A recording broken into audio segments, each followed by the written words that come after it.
The BC government is appointing an independent expert to look into potential money laundering in Lower Mainland casinos, a concern explored in a year-old report that the previous government never released. Attorney General David Eby says the expert will explore whether money laundering has been addressed inadequately or not addressed at all. A 2016 report probed suspicious cash transactions at gaming facilities across the province, but details were not made public, said Eby. When he took over his new post, he said staff flagged the report dated July 26, 2016. A 2016 report probed suspicious cash transactions at gaming facilities across the province, but details were not made public.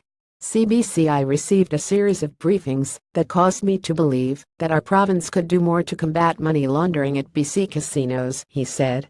During these discussions, a publicly funded report that had been commissioned to review anti-money laundering policy and practices in BC was shared with me.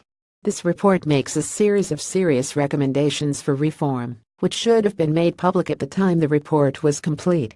I am making that report public today.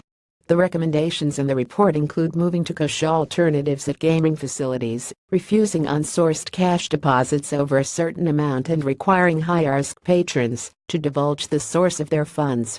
The report prepared by MNP LLP found approximately $13.5 million in $20 bills were accepted at the River Rock Casino Resort in Richmond during July 2015.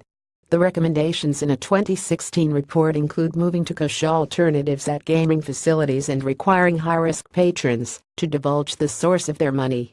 CBC police fear that money may come from crime. A series of CBC News stories found in 2014 that during a 3-month time period that spring, almost $27 million worth of suspicious cash transactions were documented by just 2 Lower Mainland casinos, the River Rock and the Starlight in New Westminster.